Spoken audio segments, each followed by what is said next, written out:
And I can't see how they could be wrong. Because then you'd have to admit the first church was in darkness immediately after the apostles started the first church. And then the darkness didn't get lifted until when? Until John Calvin, 1500 years later.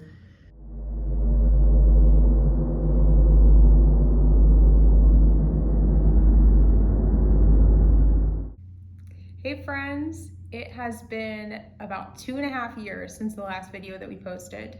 We posted on Reformation Day, and our plan was to make 95 theses, like 95 videos addressing problems that we saw in the church, areas that we thought needed to be reformed. But the more that we looked into Reformation and Martin Luther, the less we really liked what we saw. So I think, Dylan, you could probably take over from here. Yeah, right around the same time we made that video, we discovered a secret world of the early church.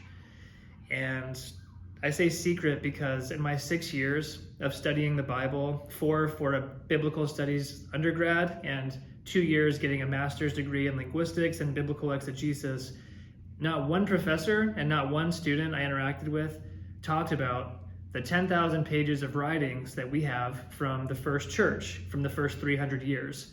And they're called the Ante-Nicene Fathers, and they have the best commentary on the Bible that anybody ever wrote. And why? That's a big claim, so how can I say that? Well, it's very similar to the question of who knows the U.S. Constitution the best. Would you rather hear the opinion from 100 of the smartest people alive today, or would you rather hear the opinion of 100 of the closest friends of the founding fathers who wrote the Constitution? Most people would say the latter, and it's the same thing with the church. America actually is less than 300 years old, and the first church had unity for more than 300 years, or around 300 years. So it's very similar.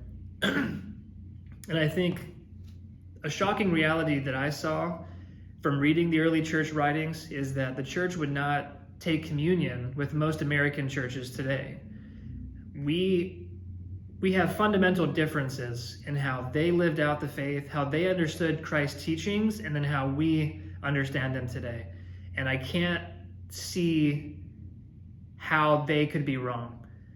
Because then you'd have to admit the first church was in darkness immediately after the apostles started the first church. And then the darkness didn't get lifted until when? Until John Calvin, 1500 years later.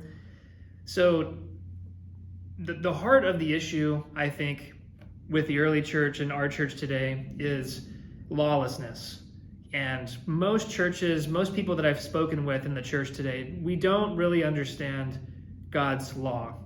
And we say we do, but we don't really believe it. But God's law was prophesied in the Old Testament to be written on our hearts.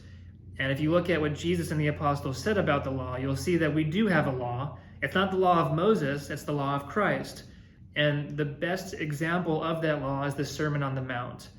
And the way the American church understands the Sermon on the Mount is almost the exact opposite from how the early church understood it.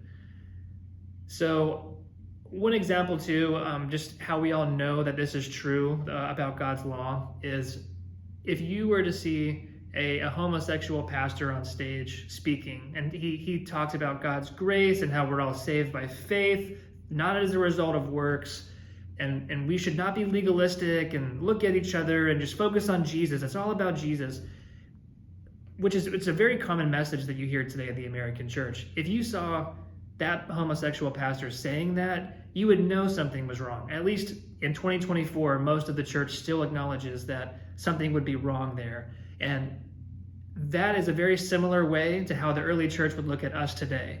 They would see us with our guns and our marriages and our oath-taking and our accumulation of wealth and all the things that they died for, and we're doing the opposite of how they understood Christ's teachings. And they would say something is so wrong, they would not allow us to be in communion with them, which is tragic. So we want to make a few videos to show some of the things that we believe God's taught us over the past couple of years. And we hope you enjoy. We're not going to go too deep into teaching. We'll add some good sources where you can get good teaching. We just want to share our personal journey. Yeah, so thanks for listening, and we plan to post more videos going deeper, like Dylan said, into each of these topics, and our testimonies, I guess, wrestling through these topics and how we came to the convictions that we have now. And I think maybe the next video I will talk about how I started covering my head, because that is an elephant in the room. So we'll make a video on that and talk about that. But yep, I hope you were blessed by these videos and hope that you watch the next ones.